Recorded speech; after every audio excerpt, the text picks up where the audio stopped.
अभी तक आपने लव जिहाद सुना था हेमंत सोरेन के कार्यकाल में। आज हम आपके लिए एक नया शब्द लेकर आए हैं, लैंड जिहाद। पूर्व मुख्यमंत्री हेमंत सोरेन की सबको हम लोग जानते हैं 8.86 एकर्स जो बड़गाई अंचल की जमीन थी उसको कब्जा करने का आरोप लगा। कब्जा कराने में जो कागजात बन रहे थे उनमें किन किरदारों का नाम सामने आया? इरशाद, अफसर अली, इम्तियाज, सद्दाम, तलहा। जगन्नाथपुर थाने में कचनार बस्ती में ये एक जमीन है सेना के कब्जे वाली जिसकी बाउंड्री की कोशिश की गई। ये छोटा नागपुर के गैंग्स ऑफ वासेपुर और हेमंत सोरेन जी के बीच का रिश्ता क्या कहलाता है? और लव जिहादियों पे तो आप नकेल नहीं कर सके, ये लैंड जिहादियों पर कब नकेल कसेंगे? देखिए, सबसे पहले आज जो सुप्रीम कोर्ट का जजमेंट आया उसका हम स्वागत करते हैं, जिसमें उन्होंने सीधे तौर पर रिजेक्ट कर दिया जो अपोजिशन की पार्टीज डिमांड कर रही थी कि ईवीएम में खोट है और अब पेपर बैलेट से वोटिंग करना चाहिए। सुप्रीम कोर्ट ने बिल्कुल इसे अव्यवहारिक माना, यानी जो हम हमेशा कहते थे उसकी आज जीत हुई। और वीवीपैट से जो 100% मिलान का भी डिमांड था उसको भी सुप्रीम कोर्ट ने रिजेक्ट करते हुए कहा कि चुनाव आयोग का जो भी ईवीएम को लेकर अभी वर्तमान में वीवीपैट की व्यवस्था है उससे हम पूर्णतः संतुष्ट हैं। तो ये देश को पीछे ले जाने वाले लोग हैं, देश प्रगति करना है, ईवीएम की तरफ हम बढ़ रहे हैं और ये पेपर बैलेट की तरफ जाना चाहते थे। बहरहाल सुप्रीम कोर्ट ने आज इस पूरे पॉइंट को, इस पूरे मुद्दे को समाप्त कर दिया। चलिए आज के मूल मुद्दे पे आते हैं। आपको एक तस्वीर दिखाते हैं। आपको भी याद होगी एक बड़ी सुपरहिट पिक्चर आई थी, गैंग्स ऑफ वासेपुर। अगर आप गौर से देखेंगे तो हमने इसमें वासेपुर काटकर छोटा नागपुर कर दिया है। अब आपको कहानी बताने जा रहे हैं वो छोटा नागपुर के गैंग्स ऑफ छोटा नागपुर की, जो वासेपुर से बिल्कुल प्रेरित है। अभी तक आपने लव जिहाद सुना था हेमंत सोरेन के कार्यकाल में। आज हम आपके लिए एक नया शब्द लेकर आए हैं, लैंड जिहाद, यानी लैंड जिहाद।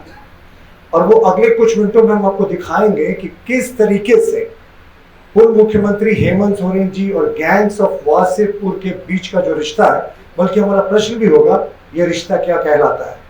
और दूसरा कि कैसे हेमंत सोरेन जी के कार्यकाल में लव जिहाद की घटनाएं तो हुई, लैंड जिहाद की घटनाएं भी बढ़ चढ़ कर हुई।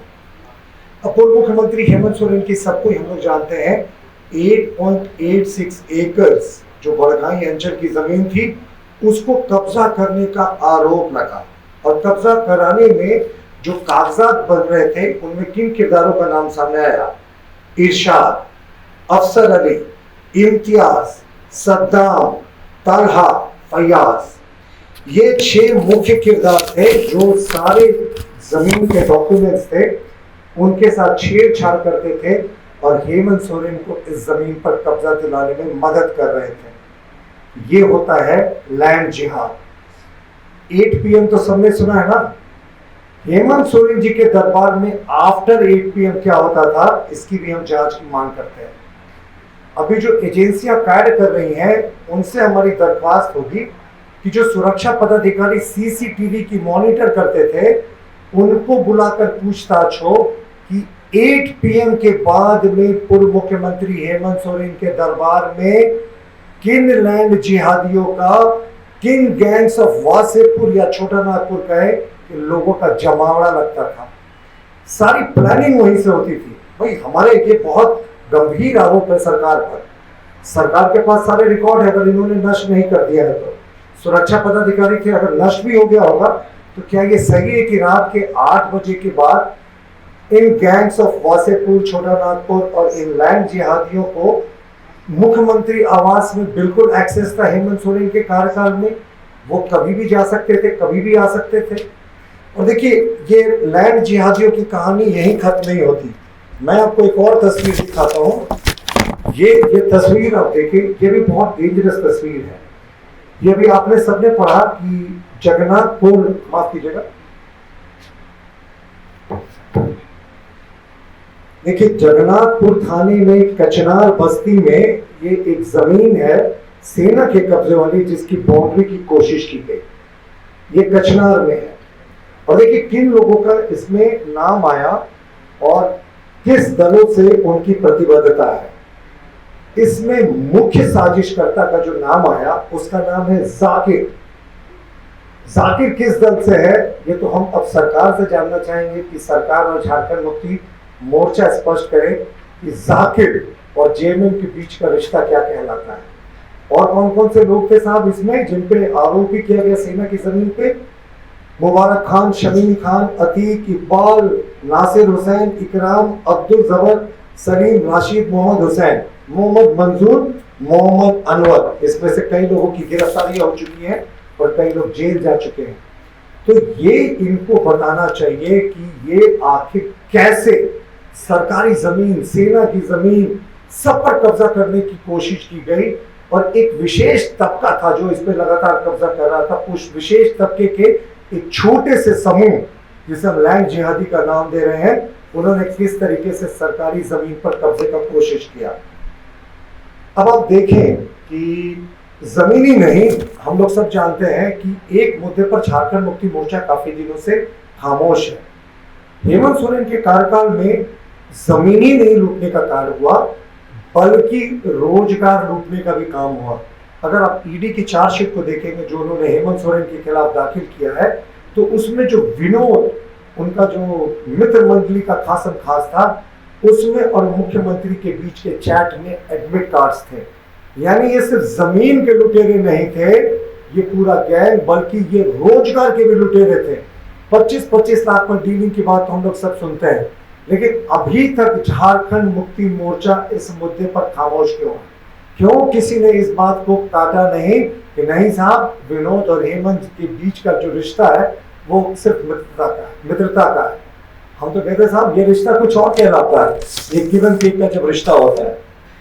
देखिए हम सबों ने कहानी सुनी थी प्रेम प्रकाश की, अमित अग्रवाल की, पंकज मिश्रा की। अब एक नए किरदार का प्रवेश हुआ और ये भी बड़ा इंटरेस्टिंग किरदार है, अंतु तिर्की। अब अंतु तिर्की के बारे में भी झारखंड मुक्ति मोर्चा पूरे तरीके से खामोश है। साहब ये तो इनके नेता हैं, अब ये तो कह भी नहीं सकते कि हमारा इनसे कोई लेना देना नहीं है। अब अंतु तिर्की के बारे में बड़ा एक इंटरेस्टिंग फैक्ट आया है कि जो उनकी डायरीज है, ये खबरें आई हैं, सार्वजनिक हुई हैं, उनके डायरीज में झारखंड मुक्ति मोर्चा के कई बड़े नेताओं से मनी ट्रांजैक्शन का ट्रेल मिला है। मनी ट्रांजैक्शन, और ये मनी ट्रांजैक्शन का ट्रेल पीएमएलए के तहत आता है। तो हमें पूरी उम्मीद है कि इसकी भी ठीक से जांच होगी। और देखिए अंतु तिर्की और हेमंत सोरेन में एक और समानता क्या है। हेमंत सोरेन जी ने जिस 8.86 एकड़ जमीन पर कब्जा कर किया था, जो उनकी बेनामी जमीन थी, कब्जा ही था, सिर्फ कागजी कार्रवाई बची हुई थी।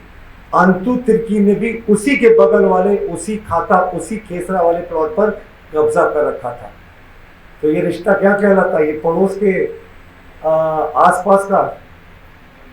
तो जेएमएम को बहुत सारी चीजों पे स्पष्टीकरण देना चाहिए कि आखिर कैसा है। देखिए किसी समय हेमंत सोरेन ने नारा दिया था यूथ फर्स्ट। अब यूथ फर्स्ट से ये फैमिली फर्स्ट कब आ गए ये पता ही नहीं चला। अब सिसिलियन माफिया की फैमिली में क्या होता था, सिर्फ उनके परिवार के जो सदस्य वो उसके सदस्य नहीं होते थे, उनके सारे इष्ट मित्र के परिजन। तो फैमिली फर्स्ट से हेमंत सोरेन ने जो चुनाव के सफर की शुरुआत की थी, माफ कीजिएगा यूथ फर्स्ट से, वो फैमिली फर्स्ट पर आकर रुक गया और तमाम जो बड़े बड़े डील्स होते थे, माइनिंग लीज, लैंड लीज, सब इनके एक्सटेंडेड फैमिलीज के बीच में बटा।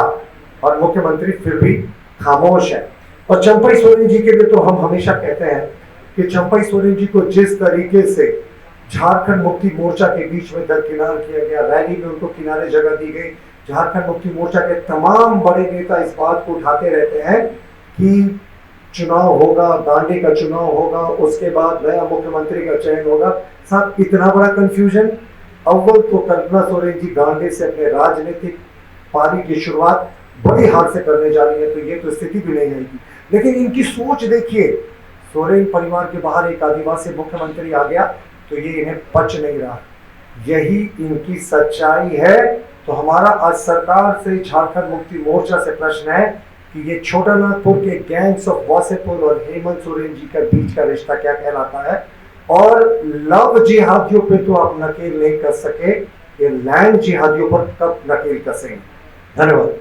बायोम मेडिकल प्रिपरेशन का एकमात्र संस्थान जहां है complete digital classrooms, individual doubt counters, video lectures, student tracking system, library facility, 100% result oriented rankers batch, study package and class notes in PDF। Jharkhand के इतिहास में पहली बार नीट यूजी में 700 मार्क्स पार। 10th पास स्टूडेंट्स के लिए फाउंडेशन कोर्स और 11th पास student के लिए फ्रेशर कोर्स। 12th पास स्टूडेंट्स के लिए टारगेट कोर्स 18 अप्रैल से शुरू हो रहे हैं। Contact biome.